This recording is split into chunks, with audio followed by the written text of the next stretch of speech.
start this session on the relationship between research and teaching in the universities. The session will be of hour and a half, approximately, and I'll be talking about hour and 15 minutes, and we'll have 10 to 15 minutes for discussion. I assume that most of you are already teaching for a few years in your colleges or in the universities throughout the country. And these days, I think most of you will be having your PhD in your subject concerned and must have done good research while as a PhD scholar and might be guiding research also. So you are already familiar with this topic of research and teaching in the universities and what is the relationship. So the topic is not new to you. The topic is well known to you. You are already know quite a lot about the various uh, aspects of teaching and research and relationship between them.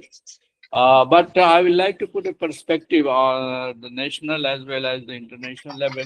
What is being taught and what is expected of the universities as far as research and teaching, as well as the relationship between research and teaching are related.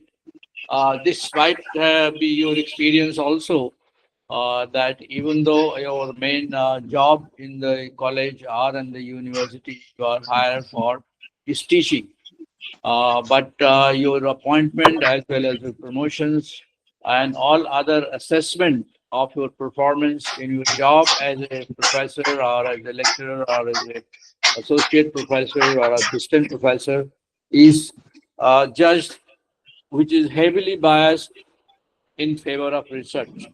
You are generally asked questions about the number of publications, the quality of publications, the citations, the quality of journals in which you are publishing, and also the number of books you have published, the number of PhDs you have produced, so on and so forth. It's very rarely that the questions about your teaching is asked either in your interview for your professorship initially when you were appointed or in later on in your professions. So you already know that the universities as well as in most colleges, the day-to-day functioning of a professor is heavily biased in the favor of research and not in teaching, even though most of your time, I think 80% of your time, um, in most cases is spent in teaching, whether it is undergraduate teaching or postgraduate teaching. So Baba.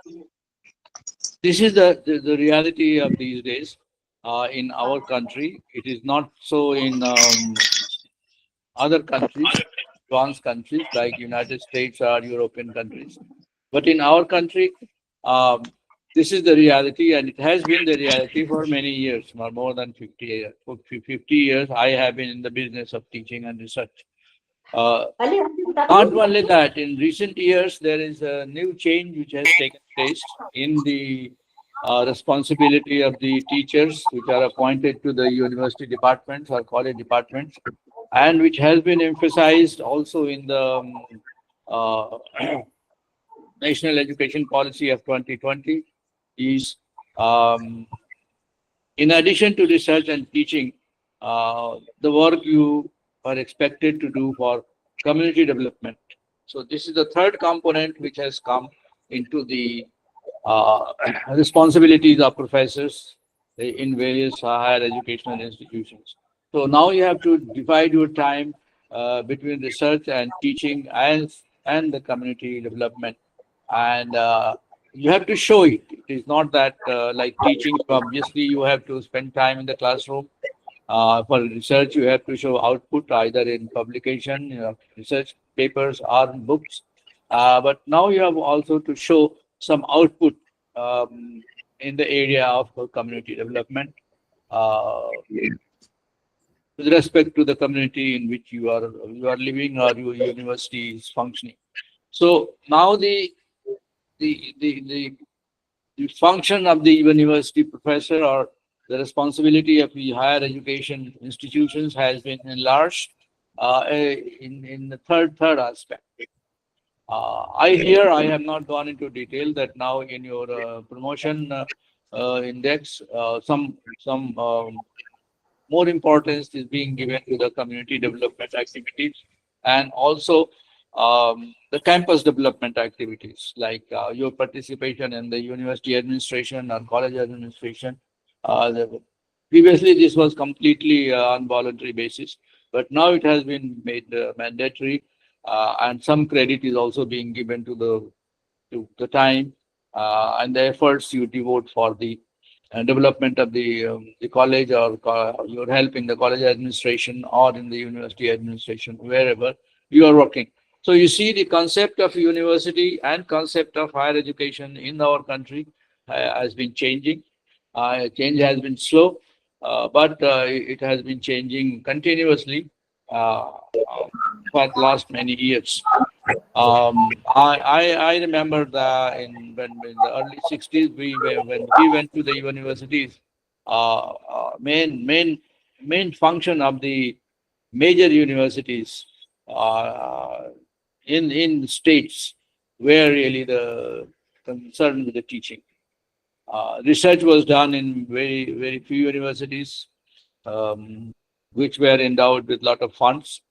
Otherwise, the research was mostly concentrated in various research laboratories of CSIR and Department of Science and Technology and other Department of Atomic Energy and so on and so forth. Uh, so, but as I said, I you are already familiar with the subject. Also, the many of the things which I am going to present, you are experiencing in your daily life. But I would like to open your horizon and say more about research and teaching and its history as it has developed throughout the world, not in our own country. We already know that our country has been in the matter of higher education has been leader for many years, many thousand years, and we already have tradition of our older universities before the in the BC area, especially when we have one of the oldest universities of Takshila and Nalanda and many other universities um, around 600 BC or 800 BC, which were functional and a lot of activities were being done in addition to teaching. Mainly the research was an integral part of these universities. We are already familiar with the uh, work of uh,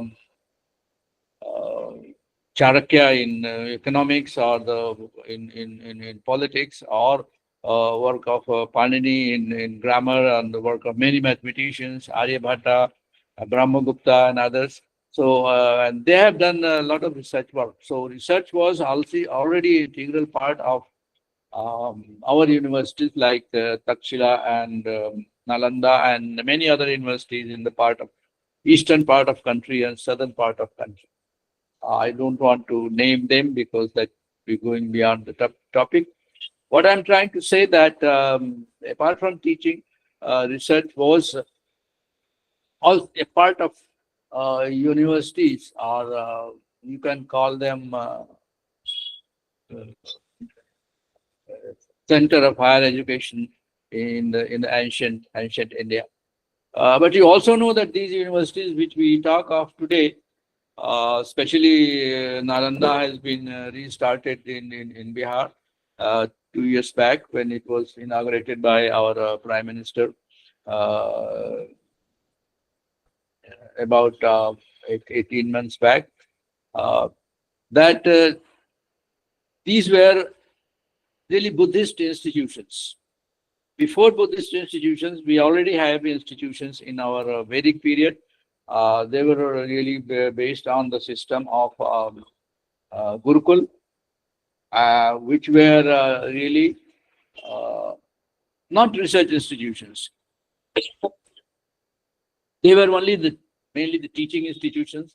There was no sign of research being done in those days, and not only teaching, but teaching was also confined to only religious teaching.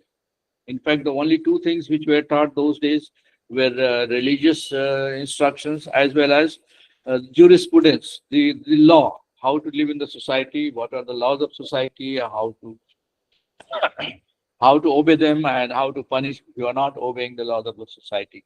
So in the Gurukul system, the mainly how you live your life uh, was taught in by the various gurus in those gurukuls. When the Buddhist system came, the institutions of higher learning went a great change, and research was introduced there. Of course, those Buddhist institutions were destroyed completely after the Islam came to our country, and in fact, the whole system was more or less started from scratch again.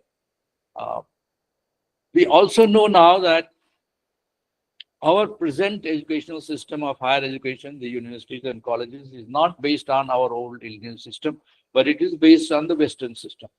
It is based on the Western system because of the British who ruled us for more than 200 years. Even though the Muslims ruled us for more than 700 years, and they established their own madrasa system and school systems in our country. But what has survived today is the education system of imposed on us by the British. In fact, we can find only very little evidence of our Vedic system of education or the Islamic system of education brought in by Muslims. They are completely more or less completely abolished, and what we have today in our country is the system based on the British. I would like to call it more the Western system, European system, American system.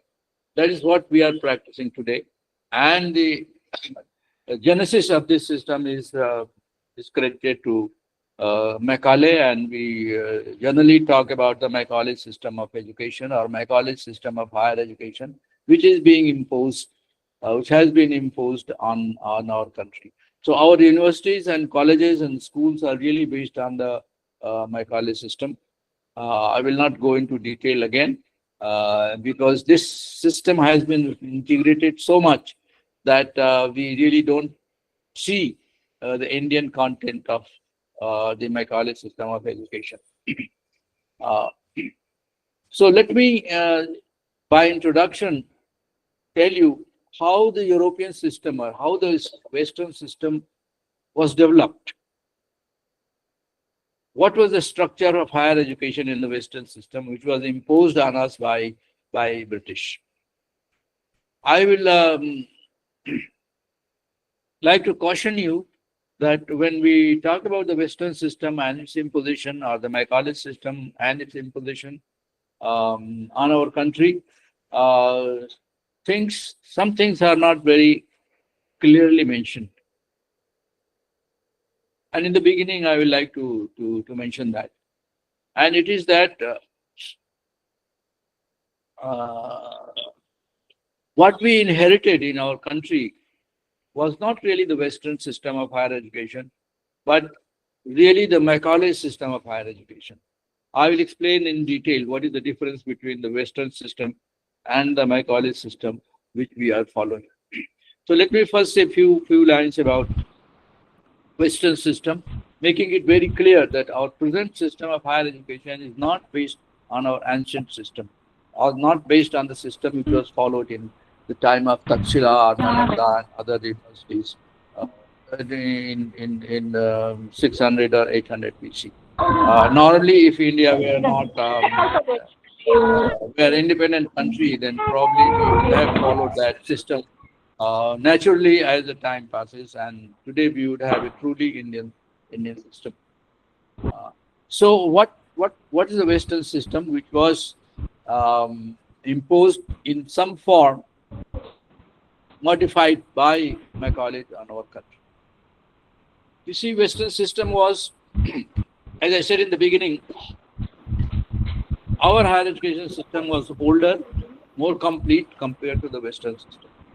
Western system of higher education also started the same way as our own system, like in the higher education institutions were giving only religious education uh, based on really the Christianity, because Christianity was the really ruling the countries.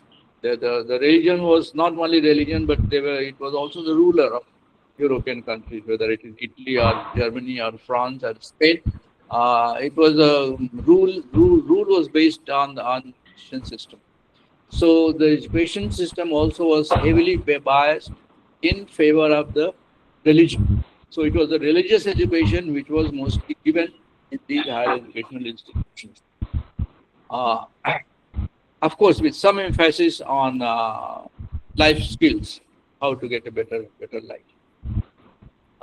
In fact, the revolution came in early 19th century, around 1820, 1830, with two movements started. One started in Germany, and the other started in England, which later on spread over the whole Europe, and then in the United States, and dominated the system of higher education in the UK. What was the revolution in higher education? One, John Newman, who was teaching at Oxford, he Monica, ma'am, started please mute yourself. in a movement where the universities were supposed to start teaching other than religion. Religion was very strict education everywhere, in every religion. They're very strict. And it was expanded to include other subjects, social sciences, languages, in every university, in every college. And that was liberalizing the higher education. That is why the social sciences are also called liberal education, liberal sciences. So it was John Henry Newman who started expansion of higher education, expansion of teaching other than religious studies in British universities. In fact, he wrote a very popular book, which is popular even today. It's called Idea of University. In fact, you can read this book on internet. You can find it in internet. You can download it from internet. The Idea of University by John Henry Newman. It was published in 1852. And this elaborates in great detail what is the idea of university, how university should function, what are the various functions of the university, and how the idea of university should be expanded to even the colleges in remote parts of England. So that was one major expansion of higher education into other subjects from the religious education. Similarly, in Germany, there was a philosopher, scientist called Wilhelm Humboldt, who created the idea of university where the research was an integral part of the university. In fact, he advocated that not only the learning of knowledge, but creation of knowledge should be a mandatory function of the university system. So research was integrated in the university system by the efforts of Wilhelm Humboldt around 1820. And he established what is the University of Berlin, which is now called Humboldt University of Berlin. And really the idea of integrating research with teaching uh, in Western countries started with the efforts of Riemann in England and Humboldt in Germany. Remember, this was the time of around 1830s to 1850s, so in 20 years. Um, uh, and the efforts of this system really was visible in the industrial revolution of Europe. Because of the research was integrated in the university system, uh, the base of researchers really expanded many times. And earlier, the normal students going to the colleges and the university also became researchers, and the society benefited by this. And that was the reason Germany was leader in establishment of industrial society in Europe. And from Germany, the industrial revolution spread to the other parts of Europe and to England and to Spain and other other countries in the Europe. Uh, in India, we already know the advancement made by Spain and Portugal or France or even Dutch, the Netherlands, because many parts of Southeast Asia, many parts of our country were colonies of Spain, Portugal, Netherlands, France, uh, in our own country, and that was because of the scientific advancement in the area of its application and industry that they were able to dominate the whole world. And of course, England came later and really surpassed all of them in colonizing the whole world and leading the industrial revolution in the world.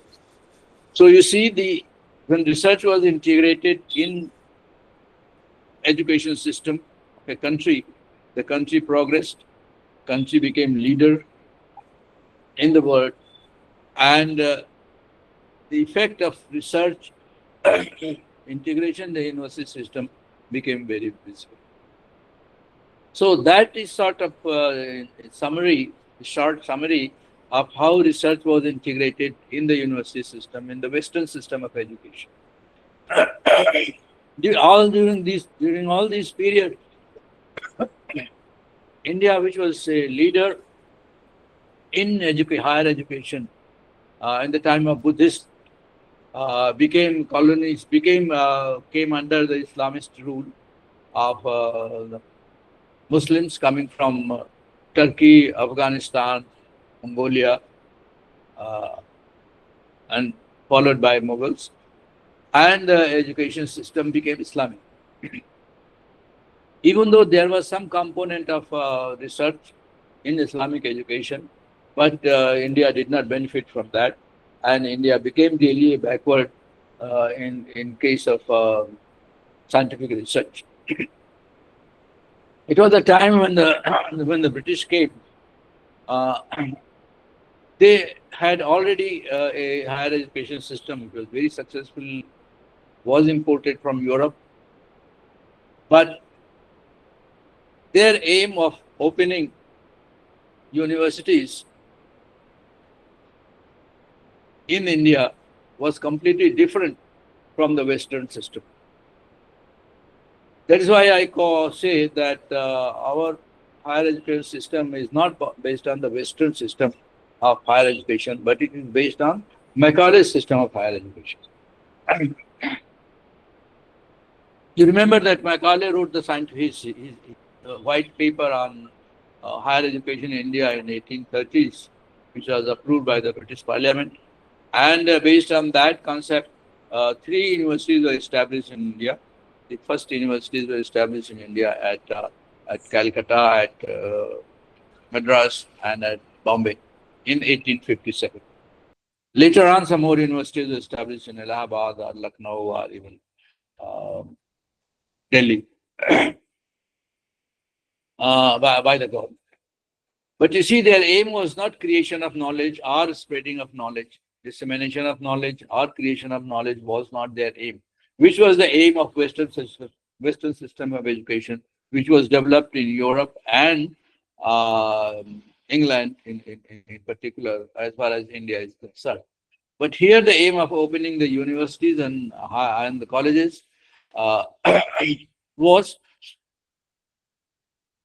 to create a class of people which will be helpful in running the British government, running the East India Company at that time, around 1857. Uh, if you're very active in learning about the Indian history, probably you know that 1857 was the time when the first war of independence was fought. And very soon after that, East India Company gave way. The administration of India to the British Parliament. So it became British Raj from East India Company. The instead of East India Company, the British Raj became um, uh, the ruler of India, because after 1857 war, it was very clear that East India Company was not able to control uh, the India as such, as a colony, and the British Parliament took over the administration of Indian state. So the whole idea of then opening the higher education system or expanding the higher education system was to create a certain class of people which will be helpful in running the uh, British administration, British Raj in our country. And what is popularly known, Babu Raj, that is what they wanted to create, more Babus. In fact, uh, in it is said, I have not checked this statistic, it is said that out of 85 colleges around North India, around Punjab, including both Punjab, the Pakistan Punjab and India Punjab, there were 85 colleges, and science was taught only in one of them. So in that you see uh, uh, the idea of university which Britishers had in mind. They were just creating graduates with enough knowledge of English as well as the enough knowledge of local languages, local traditions, so that they can create babus. They can create babus and hire them for running their administration, while most of the higher positions were held by the Britishers. How this was exploited is elaborated in great detail by Shashi Tharoor in his lecture at Cambridge, and he has written a book about this. I think you should get a hold of a copy of that book, and that there you will see how the British exploited the Indian resources by using these babus trained in these. So that was modification by Macaulay. Means that the creation of knowledge part of university was more or less ignored, and even the dissemination of knowledge or spreading of knowledge was confined to a very limited area in which the teaching was done in the Macaulay system of education. Obviously, along with this system of education, there were institutions run by Hindus and Muslims and their organizations uh, giving education in their own way. Uh, but they knew that until they follow the pattern favored by the British, they cannot uh, get the jobs, or they cannot get the privileges which were available to those who are educated from the institutions which were controlled by the government, by the British government. So they also followed more or less the same system which was followed in those um, those institutions run by the government. So even though Banaras Hindu universities or Aligarh Muslim universities or many other universities which were run by the institutions of Hindus, controlled by Hindus and Muslims, they were also running on the pattern of Bombay University or Madras University or Calcutta University. So that was the structure of uh, university, in which major part was devoted to teaching and very little was uh, given to the research. Some money and the effort was given to the research uh, because British wanted to create an infrastructure in order to rule the country. So in order to create that infrastructure, they had to do some research, and that is why some engineering college or medical colleges or agricultural colleges, they were also open. To give you the example, the Thompson College of Engineering, which is now IIT Roorkee, was opened around the same time, really for the development of civil engineering, and it became the leading college of civil engineering, and it still is one of the leading institutions for civil engineering. Of course, now for all engineering branches, but for civil engineering until the time of independence and even later. So some research was being done. So this was the development of research and teaching in Indian universities before the independence. What happened after independence? You would expect that after independence, India became independent, so they would spend money on the creation of knowledge, on the research part, and open various institutions uh, for doing research or encourage research in the universities, colleges, and other institutions of higher education. It happened indeed, but the emphasis was different. Why? Why the emphasis was different? The emphasis was different because priorities were different. See, at the time of independence, which was just after the World War II, India was a really poor country, economically, scientifically, and in many other aspects. Not only because it was neglected by the British, but because the World War II has destroyed the British economy also. So it was not that India was poor, British was also poor. In fact, British were even poorer than India as per compared to other countries, Western countries. Uh, so, first priority of our independent India was how to improve the economic condition of our country. For that, we needed expansion of education, expansion of industry, expansion of resources in all areas. So research was only one of them. There were other more pressing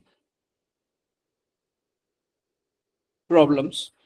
Literacy rate was very poor. Economic development indices were very low. So even though India was free to formulate their own policy, they had to keep the priorities and the pressing issues of development in mind.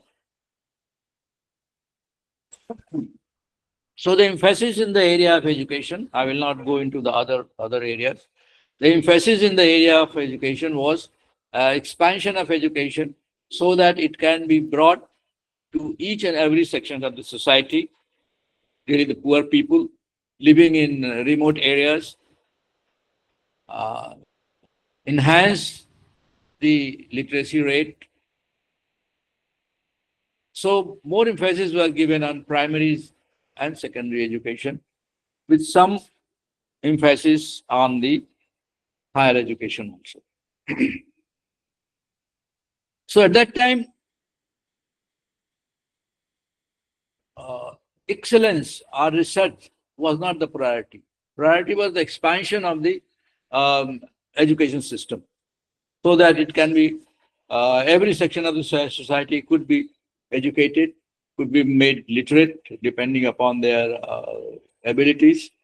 And so research in the universities suffered. Of course, our first Prime Minister, Pandit Jawaharlal Nehru, was a man of science, scientific thinking, and he was aware that the science or engineering technology cannot be ignored. Industrialization or the economic development cannot take place without the development of science and technology in our country. So, at the same time, he opened many institutions which were devoted to research. Instead of enhancing research and in the universities and colleges, he opened new institutions. Council of Scientific and Industrial Research, under Council of Scientific and Indian Research, under Council of Agricultural Research, under Council of Medical Research, which were already existing with very little emphasis on the research. Many institutions in the independent India were open, where the scientists were given full freedom to do full-time research with remunerations and salaries which were on par with the university professors and better in some cases. So research was not neglected completely, but it was given emphasis in a different way. Uh, I would like to put a note that this model was followed based on the Russian system. In Russian system, we have academies other than the universities. There are research academies which are responsible for conducting research. So that way, like that, the system of research institutions were open, which were completely independent. What happened? Because of this, the research, which was a minor component in the universities and colleges before, got depleted even more. Because of the good opportunities and good salaries in these research institutions, many professors in the universities and colleges who were involved very in the actively in the research activities shifted to these research institutions. And universities and colleges were deprived of very active research. Few people who were constrained to stay in the universities for various other reasons, like family reasons or financial reasons or physical conditions, they could not move. They were the only ones who did not move in the universities. So the universities which were doing minimal research in various areas, whether it's humanities, it's social sciences, or sciences and engineering, they got depleted further. So the relationship between the between the research and teaching, which was at a certain level, got worsened because most people who are interested in research went to these institutions. In these research institutions, there were people who were not doing any teaching. They were devoting completely full time to the research. Obviously, these institutions were started from scratch, so they had more facilities, more modern facilities, they are more funding, and they are more active researchers. This created a very strange situation as far as universities and colleges and other higher education institutions were concerned, because here we have universities in which we have the students. The main learners, the younger students, the younger research population was in the universities where there was minimal research. On the other hand, there were research institutions which were very rich in resources, whether it's academic or financial, but they had very limited positions for research. There were only research scientists which were getting huge salary, and there were not many students. So this was a lopsided situation. Where there were students, there was no research facilities. Where there were research facilities, there were no students. So this situation continued, and the situation is still like that even today. So the research, the relationship between research and teaching, which was at a minimal level, after independence, this got reduced further. Of course, this was realized very soon, within 15 years of our independence. In 1964, the Kothari Commission, which was a commission to decide the education policy. In fact, that was one of the, in some sense, the first education policy was established in 1964. They realized this and they made very elaborate plans to expand research in the universities, not only in the universities, but also in the colleges. Many schemes were started to encourage college students, college teachers, whether it's undergraduate college or postgraduate college, to strengthen research. Teachers were given leave of absence with full pay to do PhDs in institutions, higher education institutions. For 3, 4, 5 years, they can go. And efforts were made to expand research in the colleges and the universities, so that this situation could be corrected. So really the research in colleges and university really picked up after the recommendations of Kothari Commission, but it was not enough. So that is a situation which is prevalent even now, even though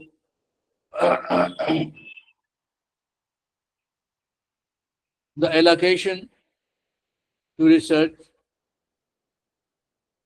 is still minimal in our country as compared to other countries or other even countries which have developed faster as compared to India, like Israel or South Korea or China in later years. China has spent a lot more money on research activities in the last 25 years as compared to India, and has overtaken really in all fields of uh, scientific activity. Another aspect which has been disturbing us, especially in the people who are very active in the research in the universities at international level, has been the quality of research and the competition. 20 years back, it was realized that none of the Indian universities come in the top 200 in the world.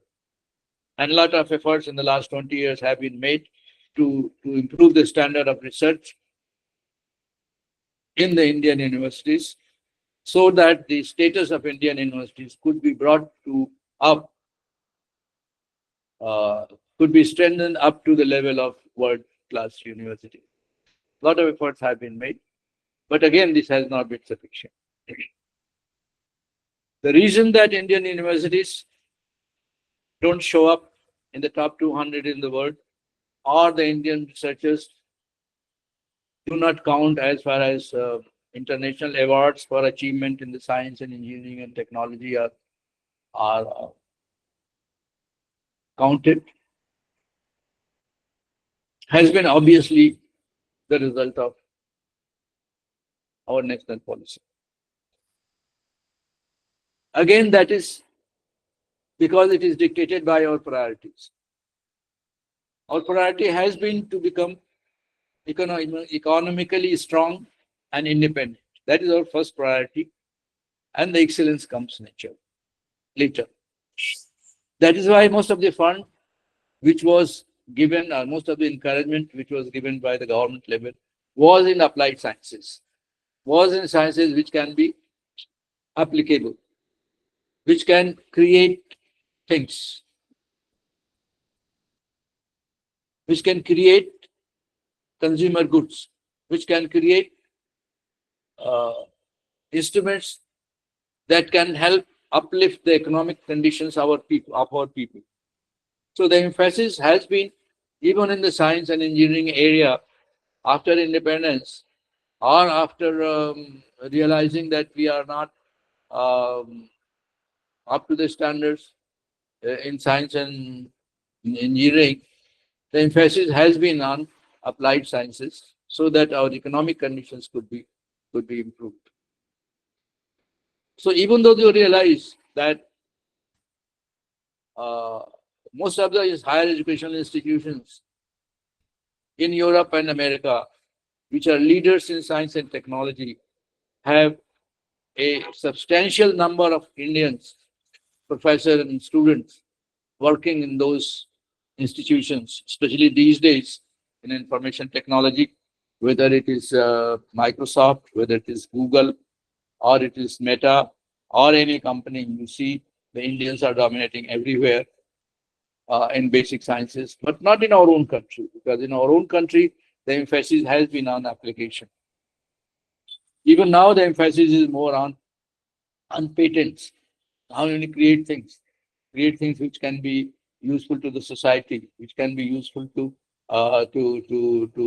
strengthen the level of our economic conditions, not the creation of knowledge, not to achieve the Nobel Prize or field medal or some other um, awards which are given for excellence in science, philosophy, or engineering or technology.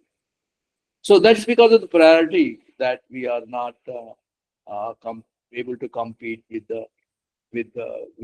other institutions, higher education institutions in the country. In fact, this is the reason that we are not counting. We are not having any university in the top 200 institutions. Again, this is because of our policy. Because we want to provide education or excellence in education to everybody.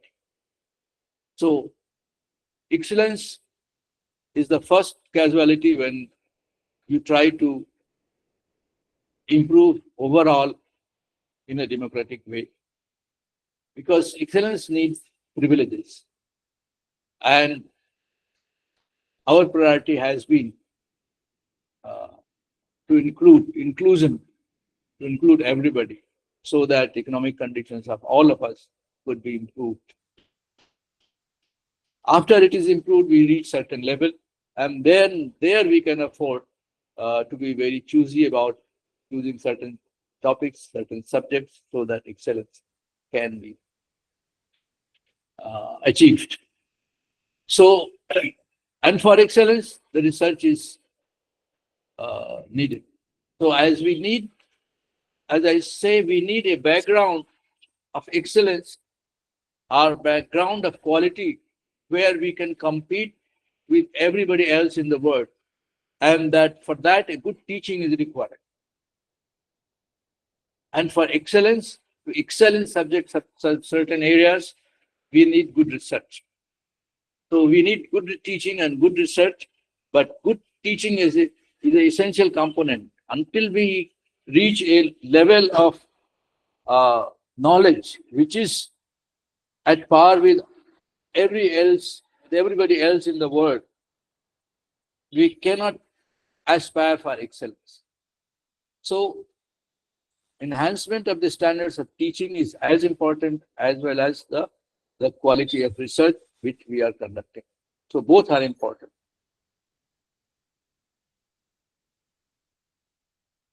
Unfortunately, because of various reasons, India is lagging behind many of these, many of the developing countries as well as the developed countries in uh, competing in the excellence of research and teaching.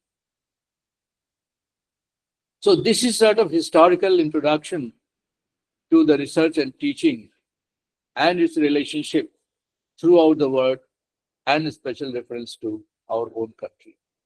Now let me deal with the uh, finer points of the relationship between research and teaching. Now, first question is, should be a relationship between research and teaching? As I told you, that in India there are two types of institutions. One, which are purely dedicated to research, like laboratories, whether laboratories of Department of Atomic Energy, laboratories of ISRO, Space Research Organization, or DRDO, Defense Research and Defense Organizations, or uh, Agricultural Research Institute. They are completely research institutions. There is no teaching is being done. And on the other hand, there are universities and colleges where their research and teaching both are done. Of course, there are third class of teachers, a third class of institutions where um, only teaching is done. But they are mainly undergraduate institutions, undergraduate colleges, because some research is always also being done in most of the postgraduate colleges all over the country. Again, the status of research and teaching is different. The relationship is different depending upon the institutions. I'll come to that later. But let me first talk about the relationship between research and teaching. Should there be a relationship? If there is a relationship, what is that relationship? Is it positive or negative or inconsequential? What do I mean by that? Uh, a positive relationship between research and teaching means that does research makes a good teacher? If the relationship is positive, then a teacher which is also doing research will improve his teaching. That is meaning of a positive relationship between research and teaching. Similarly, a negative relationship between research and teaching is that research will hamper the teaching of teaching activities of a professor. So it will impact in a negative way. And inconsequential means that there is no relationship between research and teaching. So it doesn't matter whether teacher does research or not. So how do we decide that? To my knowledge, there has been no research in looking for relationship between teaching and research in our own country. It's a high time that some research is being done. Some research has been done in the United States or in Australia, or in Germany, or in Denmark, Sweden, to study the relationship between research and teaching. Why it has been done and why it should be done and why it is needed, uh, it is explained in the various committees which were formed in the United States for studying this relationship. If you are active in research, you know that in the United States, most of the research, most of the good research is sponsored by an industry.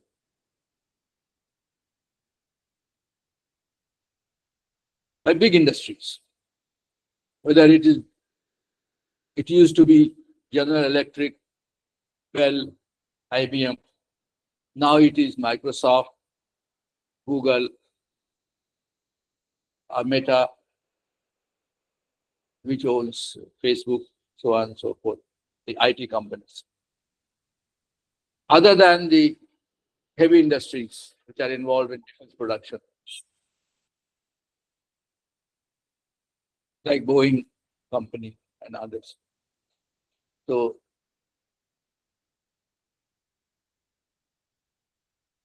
government encouraged this sort of research. Of course, some support is also given by the government of United States.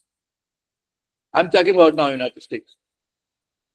You might have heard recently that the Trump administration has stopped research funding to Harvard, best institutions like Harvard, Columbia, and MIT because of the political reasons. I will not go into detail. You might have known that. But given the complete academic freedom, research is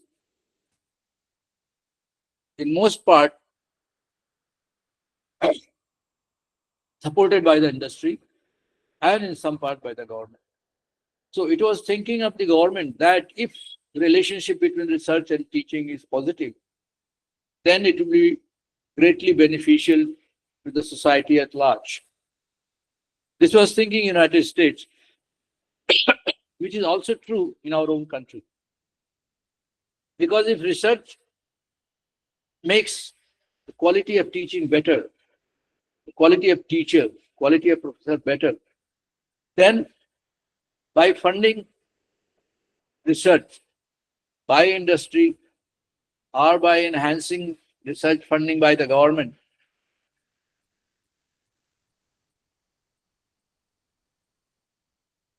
you serve two purposes. First, your research output is better, it is increased, the quality of research is increased. At the same time, the quality of the teachers and the quality of the universities is also improved. So it is double beneficial. Therefore, the research institutions or research funding by the government and by the industry both should be enhanced if the research is, if the relationship is positive. That was the aim for sponsoring this research, which was done. Obviously, the same aim was used in other countries also to study. If the research and teaching relationship is negative, obviously then industry will be discouraged as compared to the government, because of course the government's responsibility to sustain the university system of the country. So government will always be supporting the universities in some quantity or the other. But if the relationship between research and teaching is negative, industry may not be very much interested, or it must be interested only because of the selfish reasons, not for the reasons of society at large, only for their own reason, which can benefit their product. They can create new products. They can have, they can own more new products, especially in pharmaceuticals, also in electronics, in IT. To give you an example, I mean, pharmaceuticals and the quantum computing are what we call the artificial intelligence, AI. These are the most burning topics of today, where most of the industry is competing to get ahead with each other, because every innovation in artificial intelligence will earn billions of dollars in new products. So that is why industry is supporting this far in a far greater way than the government. Uh, so they have really invested quite a amount of money in doing this research. Now, my own feeling is that the relationship between research and teaching should be positive. I think all of you, being researchers and being teachers, must have some feeling about this question. Your own feeling, based on your own experience as a student, based on your own experience as a professor, based on your own experience as a worker in a higher education institutions. Uh, what the relationship should be, not what it is. What you think may be completely different from what the fact is, what the present situation is. But you must have some feeling. Ask yourself, what is your feeling that relationship between research and teaching should be positive, negative, or inconsequential?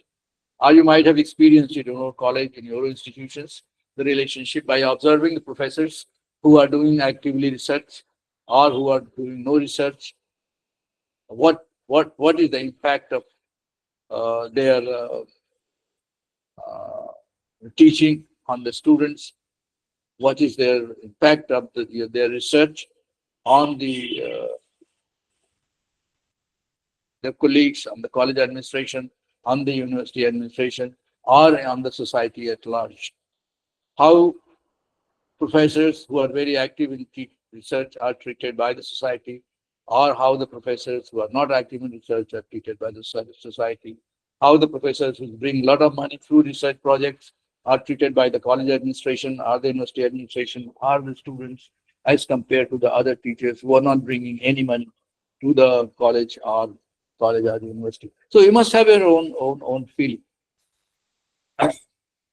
As I said, my own feeling is that this should be positive, and I have a strong reason for this. Strong reason for this. Of course, it is personal because I've been a teacher for more than 50 years. I've been a researcher for more than 50 years, and I feel that I have become more better teacher while being very actively involved in research. And the reason is, I strongly feel that teaching and research both are intellectual activity of very high standard. Really, by teaching, I do not mean teaching undergraduate classes only, because undergraduate classes teaching, of course, now it has become more innovative, but in my old days, on my earlier days, it was a very routine teaching.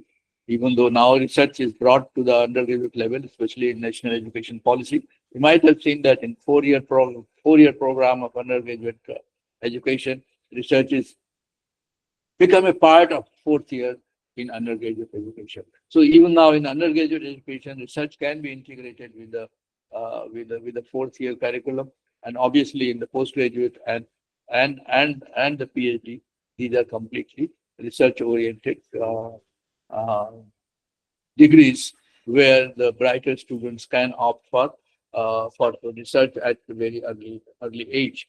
And for conducting the sort of activities, academic activities, the teachers have to be very actively involved in research themselves.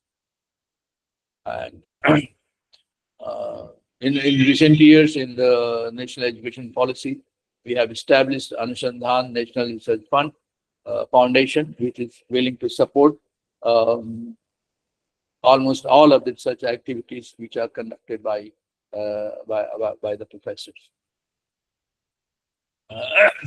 So I feel strongly that since teaching at a higher level teaching at postgraduate level or teaching at PhD level, as well as conducting research. Both are intellectual activities of very high standard, and though at that standard, both should be related. Uh, Obviously, if you are active in research, you know what are the subjects, what are the topics which are of immediate interest to the society, to the development of science, to the development of your subject. So you will make attempt to bring in some form the basics of those subjects and topics in your curriculum for postgraduate and also in the last year of undergraduate education. If you are not very active in research in your field, you will not really realize what are the topics which are most important, which are the topics which are most urgent, which are topics which are most topical to bring in the curriculum for the students at an early age so that they can be interested and be motivated to work in that field. This awareness will come only if you are very actively engaged in research. If you are not actively engaged in research, then you will not know which are the topics, and you will rely only on the books which are written earlier or older books which you might have read or you might have written yourself to depend on for your teaching. But if you are active in research, you know what are the latest developments, what are the latest books, what are the latest journals, what are the latest articles, which should be prescribed for the students in your class, which should be prescribed for the homework, which should be prescribed for the project in your class, or postgraduate classes, or even the PhD projects. So your awareness of these topics, the importance, the relative importance of the topics is broadly enhanced if you are active in research. So the relationship between research and uh, teaching should be positive.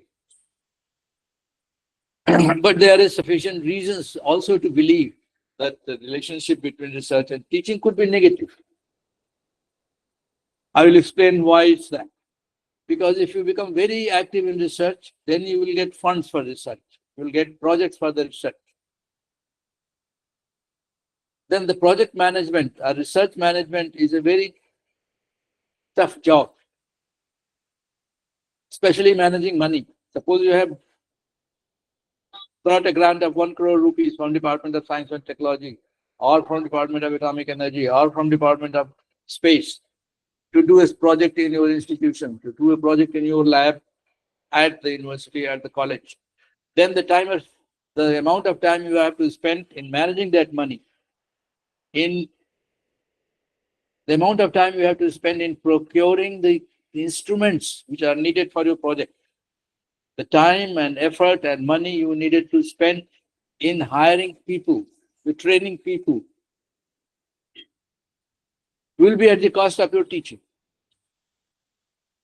So you will have less time for teaching and you have to spend more time on your research. If you are very successful and if you are doing great research, suppose you get some award at national level or international level, then you become a famous figure. Then you are invited by many universities, by many institutions, by many organizations to go and give talks about your work, about your achievements, to motivate people, to motivate students, motivate professors in other institutions. So you have to visit all these places. Of course, you have to spend time at the cost of your teaching. So your activities, various activities which are created because of your being a very good researcher, eats in your teaching time, in your quality of teaching, in the time you spend preparing your lectures. So your teaching suffers. So because of these developments, the relationship between teaching and research becomes negative. More active you are in research, more successful you are in research, your teaching suffers. You tend to neglect your students. So there are reasons for both relationship, positive as well as negative. So as a good researcher, as a good professor, you have to maintain a balance between these two. And it may not be easy for everybody. It may be easy for some, but not for many.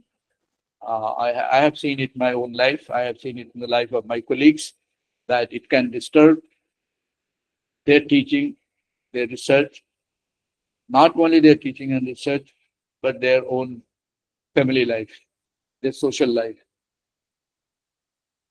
So it is a very critical relationship between teaching and research. Let me now come to the result of those projects which were undertaken in other countries for studying the relationship between teaching and research. What do they say?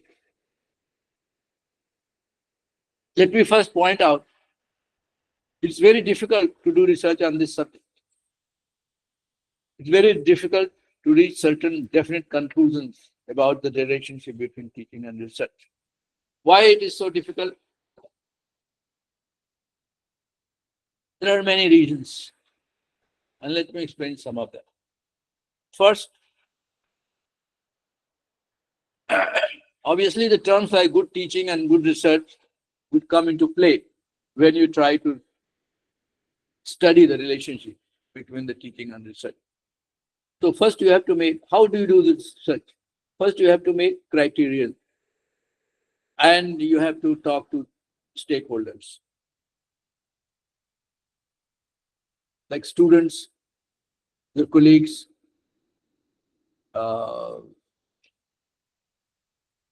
administrators in the colleges, universities, your peers, that is what called the fund giving organizations, what they feel. You have to talk to them. What is the feeling about them, about your teaching activities or about research activities? So you have to do a survey.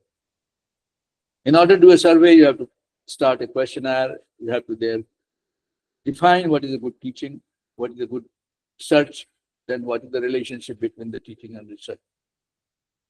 So what are the parameters? What are the criteria to decide good teaching? It is not easy to devise parameters or criteria to define a good teaching. How do you define a good teacher? What are the criteria? What are the parameters to define a good teacher?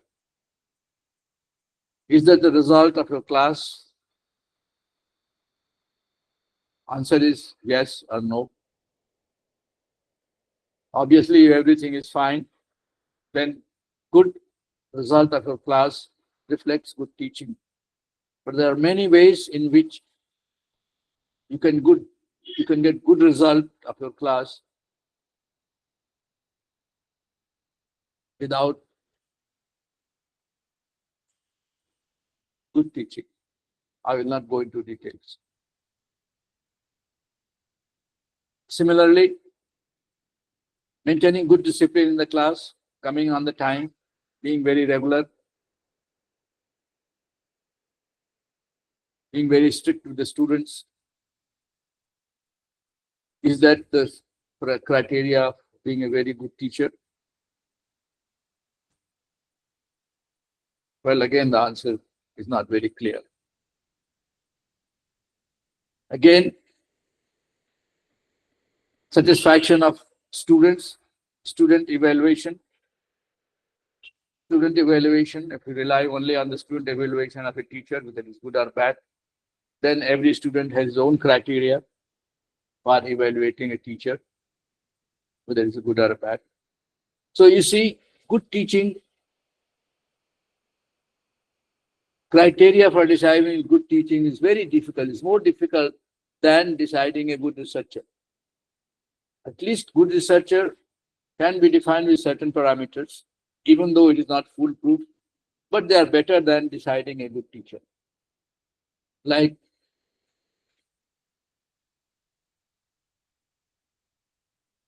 the number of PhDs you produce, or the number of papers you produce, or the quality of papers you produce, or the number of citations you receive. These are certain criteria which are used to define a good researcher. even though these criteria, in fact, all of them have become very controversial. Like number of papers. Number of papers could be very large, but if their quality is very poor, I think not many people will consider you as a good researcher, even though you have a large number of paper in very poor quality. Of course, who decides the quality is again controversial question. Similarly, if you get many awards for research, are you a good researcher? But we all know that award giving organizations have their own criteria for giving award. There are many other criteria other than just quality of research which go into play in deciding to giving an award. Citations may be good criteria for research, which many people agree on that. Then there are H index, other indices which define the quality of research. So there are certain parameters for the research, but they are not foolproof. They are controversial. You might have heard that UGC has started a list of journals which are considered to be good in every subject. University Grants Commission worked for many years to prepare that list, which has been scrapped now because there are many complaints in every subject that very low quality journals have been included in the list of UGC. It is called, I think, CARE, but that has been now discarded. So you see, the definition of good research, definition of quality research, parameters to define good research is not foolproof. So when the criteria or the parameters defining good teaching or the criteria or the parameters defining a good researcher are not well defined, then how will you make a questionnaire and how will you compare them? So that's the difficulty in doing a research on relationship between teaching and research. It becomes very subjective in both arena, whether it is teaching or research. It is a very subjective decision by all the stakeholders, by the students, or by your colleagues, professors, or by your senior professors, or by the funding agencies, or by the administrators like principals and vice chancellors. These are very subjective decisions. If objectivity could be brought into all these decisions, then probably the question could be answered. Well, despite these difficulties, some work has been done in US and Europe. What is the result? You might have guessed the result. That there is no clear answer. So the question like, what is the relationship between teaching and research? It is positive or negative or inconsequential is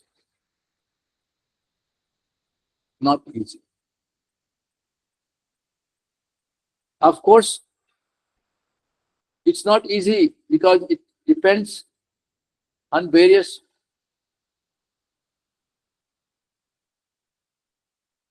conditions. What the research has found that the relationship between teaching and research depends upon many issues. First, it depends upon what type of institutions you are talking about. This relationship is different in medical colleges. This relationship is different between engineering colleges. This relationship is different between humanities and languages colleges or commerce colleges. Because in medical colleges, in medical institutions, the contact between the teachers and the students is very intense. Also in the science and engineering college, there is the interaction between the students and teachers is, is of some consequence. It is minimal as far as social sciences and languages are concerned. So the relationship between teaching and research will be different based on the discipline. If you have students in mind.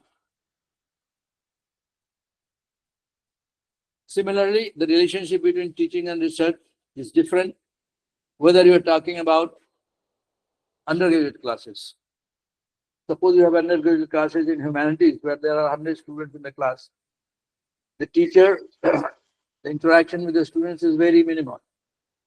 Then students will, how will they have no idea about the teacher. Teacher has no time to discuss his research activities with the students. There is no interaction. This interaction is little more in the postgraduate classes. In the postgraduate classes, the teacher interacts with the students. He may tell about his research activities. He may tell about his achievements and the impact of his research on the society or on the students. At the PhD students, the interaction is a lot more.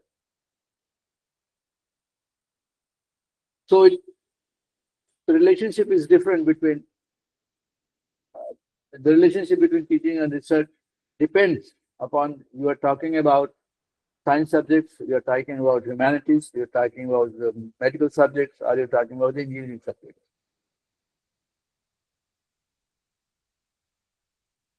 Again, the research relationship between teaching and research is different, whether you are talking about the postgraduate colleges, where the number of students is small, or you are talking about the universities, where the number is large, the interaction between the students and teachers is less. Even in the case of universities, the relationship is different. We are talking about the deemed universities, or the state universities, or the central universities, or the private universities. In private universities, there is a lot of emphasis on teaching and very little emphasis on the research, because the research facilities are very expensive. And the research facilities, the private universities do not spend much money on research facilities, because that does not increase the number of students. That does not count to their increase in income. So they start with the minimal research facilities needed for their teaching. So the relationship between research and teaching will be different in a private institution. The relationship between research and teaching will be different in a state university or a central university, or for example in IITs. I'm sure the result in Indian conditions will be positive relationship between research and teaching in IITs. In postgraduate classes in IITs, the relationship between teaching and research will be very positive. While the relationship between research and teaching in an undergraduate class of humanities, let's say BA in Hindi, or BA in English, or BA in sociology, there the relationship between teaching and research would be inconsequential, if not negative. How this research is done? Research is again done with some statistical methods. If you know students of statistics, if you read some statistics, you know that in order to get the relationship, to study the relationship, we have to uh, find the correlation between the two variables. The quality of research, the quality of teaching. These are the two variables. You take a sample. Sample could be of students. Sample could be of professors, or for the principals, or the vice chancellors, or the funding agencies, or all of them. So you can categorize and take a sample size, and then you collect the data. Sample size should be appreciable, and from the sample size, you get the correlation. There is certain formula for calculating the correlation between two variables of sample size, reasonable, statistically significant um, sample size, and you get the correlation. The correlation, uh, the maximum correlation would be 1, would be positive or negative. Depending upon your, your, your analysis, there are certain ways of doing this mathematical calculation. So you find these correlation.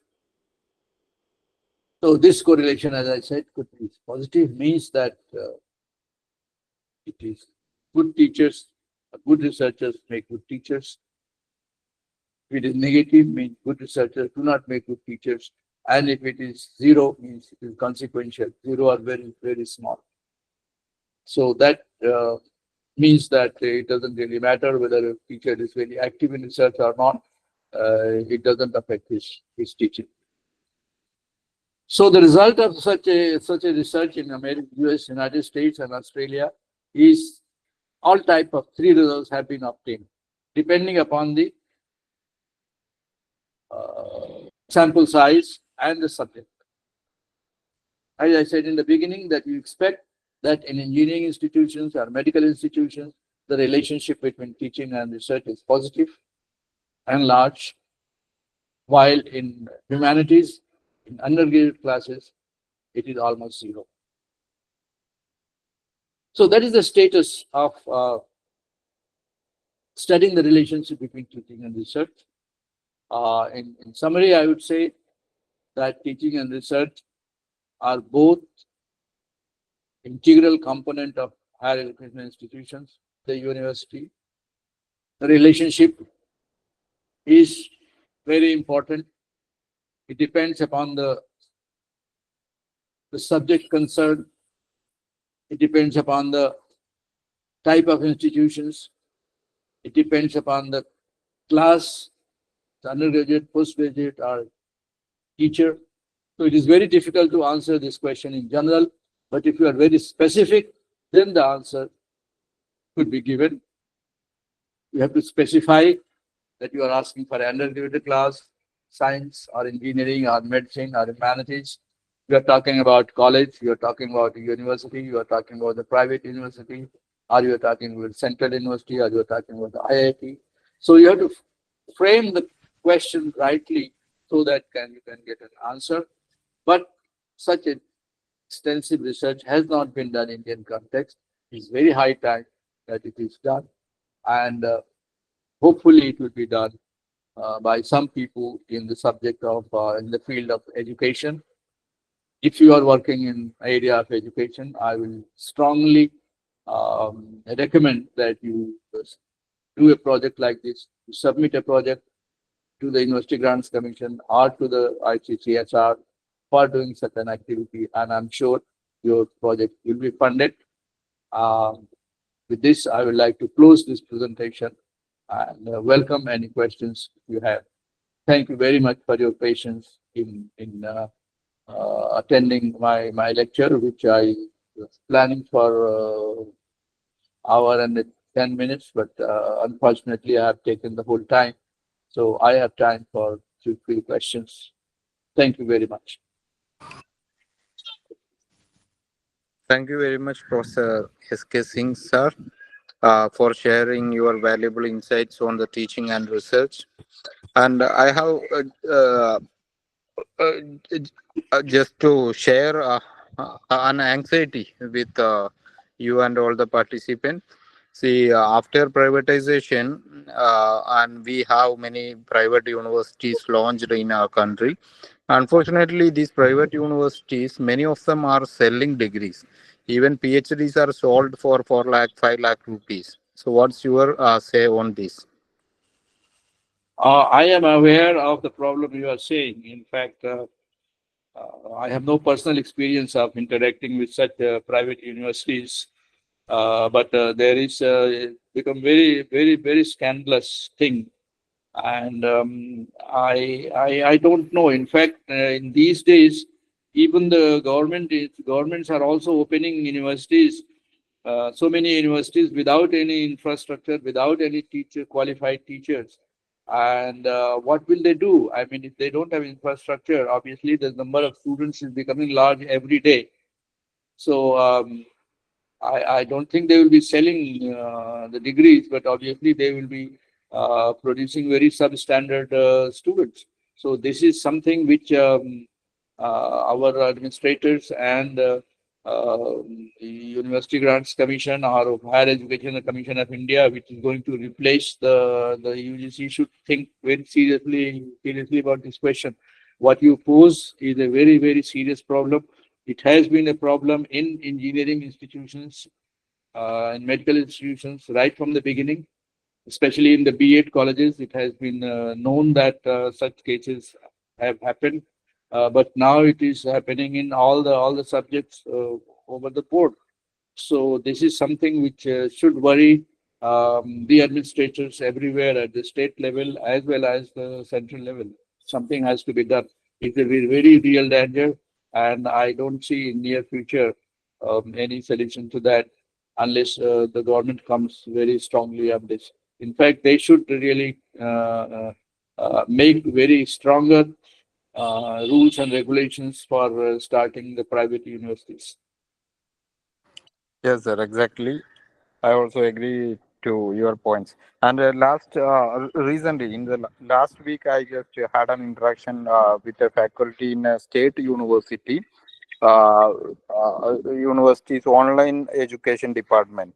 Then the faculty was sharing his uh, experience that even vice chancellor has given them a nod to uh, all sell the degrees to promote the online degrees, and so that they can earn a good amount. So the business, even education in the public sector is going to be like a business. So it is affecting our quality of higher education, of course. That is true. I think for last many years, um, when the self-financing courses were started, especially in engineering and then later in management, then again in many subjects like pharmacy and others. So this sort of things have really downgraded the quality of degrees, the quality of education over the board. And it's the problem is, see, um, it's very serious. Just of the problem of supply and demand. We just have too many students and very little facilities to do that. In fact, you know that how many uh, deemed universities have opened and they do not have the required infrastructure, especially in the engineering sector. Now I think there is a trend that most of the engineering colleges are being closed because of the lack of students, because they don't have any opportunities. A lot of B.Ed colleges have closed because of this. So I think again, we need to develop a character, overall character of the national character. Unless the national character is very strong, unless people are being honest, whether they are in teaching profession or they are in administration or in their any profession, unless we have honest individuals, honest citizens in our country, this question is not going to stop. So we need a great moral education, either by our bringing up or by our education or by our society. We need some social movements which are going to bring some morality in our individuals, so that such type of activities are stopped all over the board. Unless that happens, it is very difficult for any government in a country like ours, in a large country like ours, where the supply and demand situation is quite crucial to stop such things. I only hope that good sense prevail in the minds of our nationals to become honest and do their duties according to their conscience and not indulge in such activities. I can only hope. Thank you, sir. We Okay. also agree with you. Thank you very much. Are there any questions? Okay, if there are no questions, I would like to thank you and close this session. Thank you very much. Thank you, sir.